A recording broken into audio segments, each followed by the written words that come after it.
이단을 배격하기 위해서 굳게 붙잡았던 교리입니다. 베레 데우스 엣 베레 호모. 네, 그래서 이런 어떤 또 이단에 대응하고 우리가 바른 교리를 배우기 위해서 예수님의 신성과 인성의 균형도 매우 중요한 것을 우리가 또 알게 되었습니다.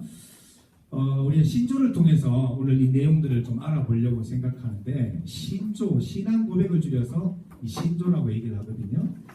컨페션, 영어로 말하면 컨페션이 되고요. 이 신조는 사실 이 세 가지 기독교인의 보물이라고 말할 수 있는 세 가지로부터 비롯되었습니다. 여러분, 우리 영유아, 초등부 할 것 없이 다 쓰는 세 가지가 있습니다. 굉장히 중요한 거죠. 그래서 이제 어떤 그 부서실에 가보면 이게 벽에 붙어 있습니다. 세 개를 다 붙여놓은 데도 있고요. 또 고등부 정도 되면 세 개를 다 외웁니다. 또 이게 뭡니까? 네? 너무 어려워 하시는데, 기독교는 사도신경, 주기도문, 십계명.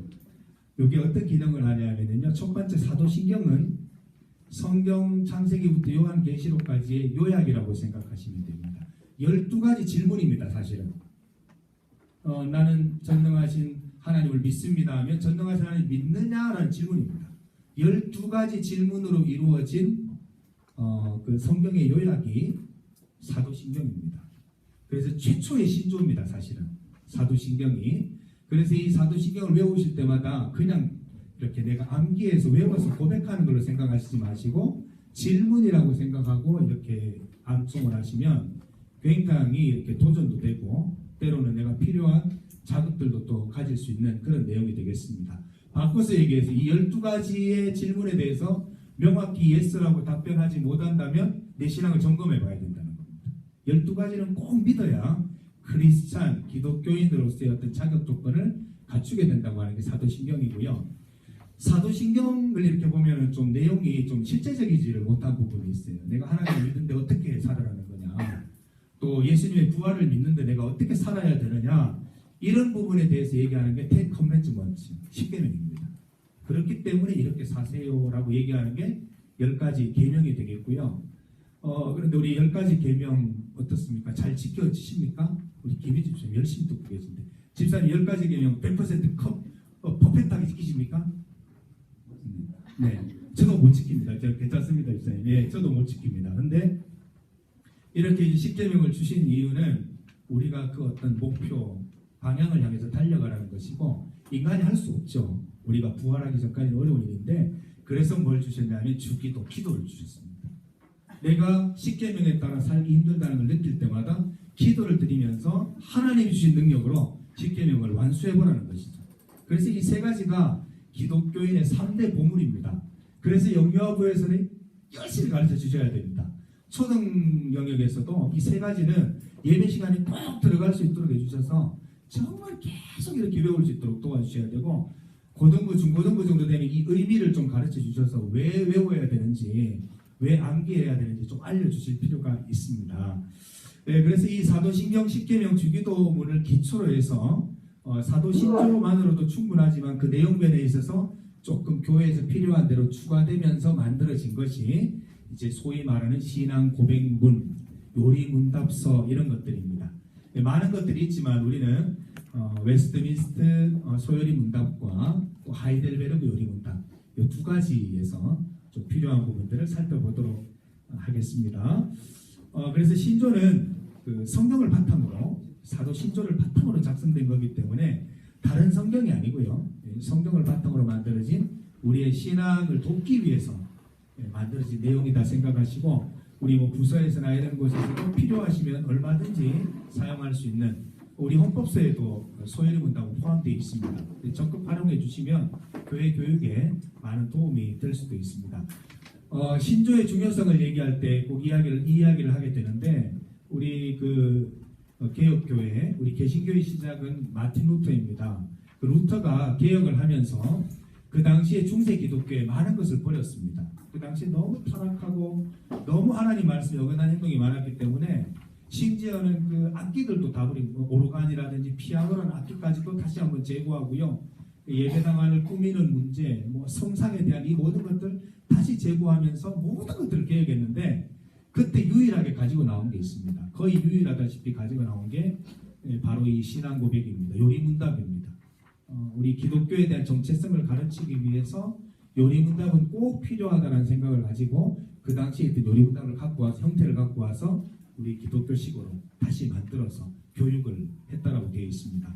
그래서 이 요리문답은 사실 우리 성인들을 위한 게 아니고요. 아동들을 또 어린아이들을 청소년들을 지도하기 위한 용도로 사용했던 퀴즈 형태의 교리 교육집이 되겠습니다. 우리 그 중에서 몇 가지만 좀 살펴볼 텐데요. 제가 강의 안에 좀 적어 놓았습니다. 신조에서는 삼위일체 교리에 대해서 어떻게 얘기를 하는지, 그리고 신조에서는 예수님의 신인성 교리에 대해서 어떻게 얘기하는지 그 내용들을 좀 적어 놓았는데 읽어보겠습니다. 제가 그 질문을 하면 여러분이 답변을 크게 읽어주시면 되겠습니다. 하이델베르그 요리문답 제25문입니다. 오직 한 분 하나님만 계시는데 당신은 왜 삼위 곧 성부, 성자, 성령을 말합니까? 왜냐하면 하나님께서 자신을 그의 말씀에서 그렇게 계시하셨기 때문입니다. 곧 이 구별된 삼위는 한 분이시요 참되고 영원하신 하나님이십니다. 네, 한 분이라는 걸 되게 강조합니다. 세 분은 낱낱이 떨어진 삼신이 아니라 세 분이 한 분이라는 사실을 강조하고, 이게 어디까지 결속력이 유지된다고 합니까? 영원까지 계속되는 한 분 하나님이시라는 것을 고백을 합니다. 두 번째, 웨스트민스터 소요리 문답 6문을 제가 묻습니다. 하나님의 신격에 몇 위가 계십니까? 하나님의 신격에는 성부, 성자, 성령, 삼위가 계십니다. 이 삼위는 하나님이시며 본질이 동일하시고 권능과 영광이 동등하십니다. 우리 이제 생각이 바뀌어야 됩니다. 하나님은 예수님보다 더 힘이 강하신 게 아니에요. 성령 하나님보다 예수님이 더 힘이 있으셔서 성령 하나님을 부리는 게 아닙니다. 세 분이 권위가 동등합니다. 한 분이십니다. 함께 일하신다는 겁니다. 이게 굉장히 중요한 교리가 됩니다. 조금 이따 제가 성경의 예시를 보여드리겠습니다. 3번으로 한번 가보겠습니다. 신조에서 말하는 예수님의 신성인성의 교리, 이건 어떻게 말하는가 한번 보겠습니다. 하이델베르그 요리문답 제48문입니다. 그런데 그리스도의 신성이 있는 곳마다 인성이 있는 것이 아니라면 그리스도의 두 본성이 서로 나뉜다는 것입니까? 결코 그렇지 않습니다. 신성은 아무 곳에서 갇히지 않고 어디나 계십니다. 그러므로 신성은 그가 취하신 인성을 초월함이 분명하며 그러나 동시에 인성 안에 거하시고 인격적으로 결합되어 있습니다. 우리가 이걸 이제 교육적으로 받아들인다면 앞에 있는 삼위일체 교리는 하나님, 예수님, 성령님 가르칠 때 차등적으로 가르치면 안 된다는 겁니다. 그리고 한 분만 너무 집중적으로 가르치는 것은 삼위일체 교리 교육에 어긋난다는 거죠. 항상 세 분을 염두에 두고 가르쳐야 된다. 예를 들어 보겠습니다. 천지창조의 서막을 알리는 창세기 1장 2절 말씀이 있습니다. 창세기 2장 1절 말씀 한번 볼까요? 뭐라고 되어 있는지 한번 볼까요? 성경책 다 있으시죠?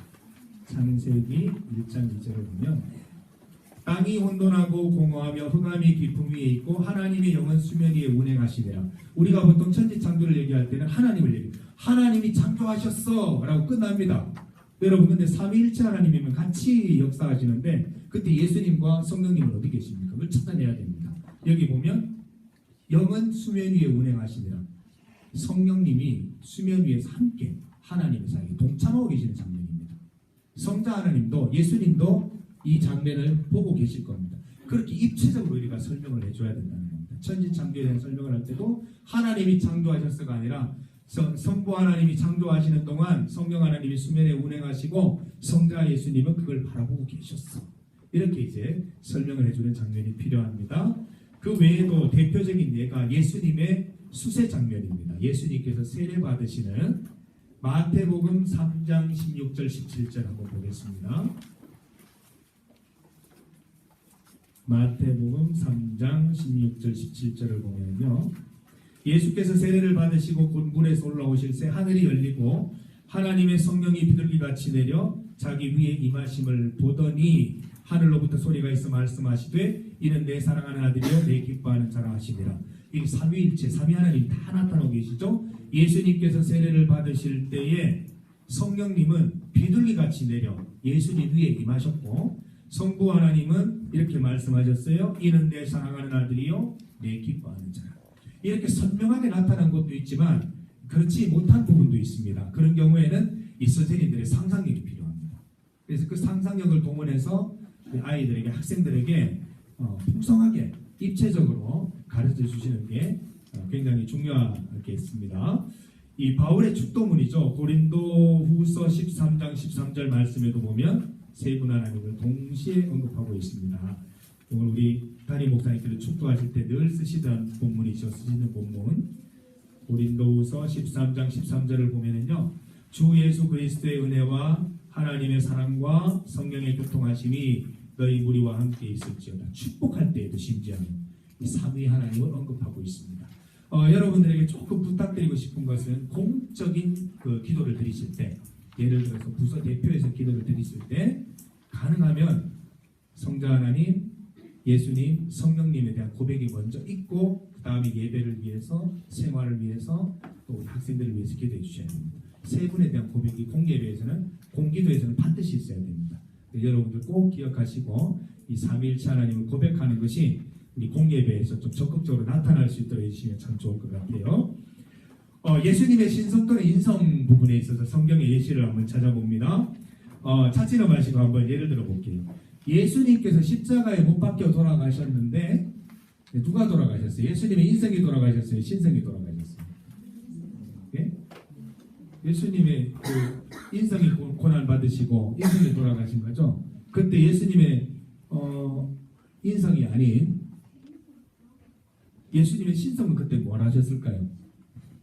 예수님은 신성과 인성을 다 지니신 분인데 예수님께서 인간적으로 고난 받으시고 십자가에 못 박히실 때 예수님의 신적인 존재는 뭘 하셨을까요? 네? 네? 그렇죠. 같이 계시면서 어떻게 하셨을까요? 그 고난을 이길 수 있도록 힘을 주시고 그 어려움 속에서도 하나님의 어떤 그 뜻과 계획을 이렇게 펼쳐 보이면서 끝까지 그 일을 완수할 수 있도록 돕지 않았겠습니까? 그래서 이런 것들을 우리가 교육을 좀 풍성하게 해야 될 필요가 있다는 것입니다. 예수님의 인성만 고난받았다고 돌아가셨다고 하면 뭔가 의미가 많이 줄어듭니다. 나도 뭐 이렇게 아프면 아픈데 예수님도 아프셨는 것 같다 이런 의미를 넘어서는 거거든요. 그래서 이게 신적인 예수님의 신성이 함께 하셔서 하나님의 거대한 계획을 완성해가는 그 과정으로 그 일을 잘 감당할 수 있도록 신성이 도우시고 인성이 그것을 감당하면서 이 놀라운 역사를 완성했다. 이렇게 우리가 교육하는 게 매우 중요할 것입니다. 예수님께서 뭐 피곤하셨고 눈물을 흘리시는 모습도 있는데 이 부분도 우리의 어떤 예수님의 인성을 반영한 대표적인 것들로 보지만 여기에도 어떤 영적인 피곤함이나 영적인 측은함도 포함되어 있는 것으로 가르친다면 훨씬 그 가르침이 좀 더 풍성해지지 않을까 생각이 듭니다.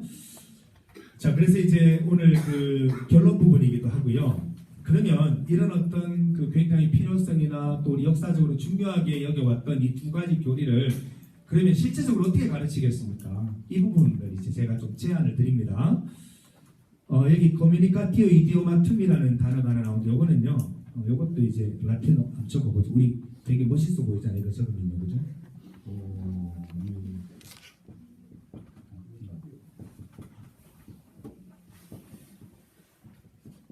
여러분 뭐 잘 안 외워지시겠지만 요 두 가지는 좀 외워가지고 학생들 뭐 질문을 탁 적어주면 설명하면 되게 있어 보이겠죠. 코뮤니카티오 이디오마툼은 속성의 교류라고 얘기합니다. 예수님의 인성과 신성이 적극적으로 소통하고 교류해서 예수님의 참된 존재를 만든다는 그런 교리입니다. 그래서 방금 얘기 드렸듯이 예수님의 인성과 신성이 따로 있는 것이 아니라 두 분이 항상 적극적으로 연합해서 이렇게 사역을 완성하셨다는 그 부분에 대한 교육이죠. 4번 갑니다. 두 가지 제안을 드립니다. 첫 번째는 좀 새로운 호칭이라기보다는 교리적으로 좀 더 올바른 호칭을 하나님 호칭을 좀 쓰셨으면 좋겠다는 제안을 드립니다. 우리 보통 어떻게 씁니까? 하나님은 하나님이라고 얘기합니다. 하나님. 이러니까 이제 오해를 받는 하나님 한 분밖에 없는 거예요. 예수님, 성령님이니까 하나님은 한 분밖에 없는 걸로 착각하기 쉽잖아요. 그래서 이렇게 하면 어떨까 싶습니다. 성부 하나님,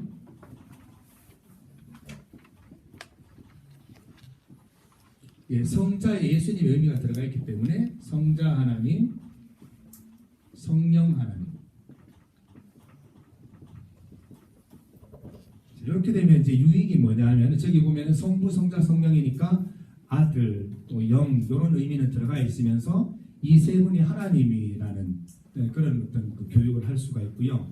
이렇게 가르치게 되면 학생들의 자연스러운 고민과 이제 질문이 뭐냐면 저 세 분 하나님이 어떻게 하나님 세 분이세요? 관계가 어떻게 되세요? 라고 묻는다는 거죠. 그러면 자연스럽게 삼위일체에 대해서 설명을 해줄 수 있습니다. 어떤 사역을 하시든지 간에 세 분이 함께 한다는 거죠. 성부 하나님께서 천지창조를 주도적으로 하시지만 성령 하나님과 성자 하나님이 그 가운데 함께 계셨다는 걸 교육을 해야 됩니다.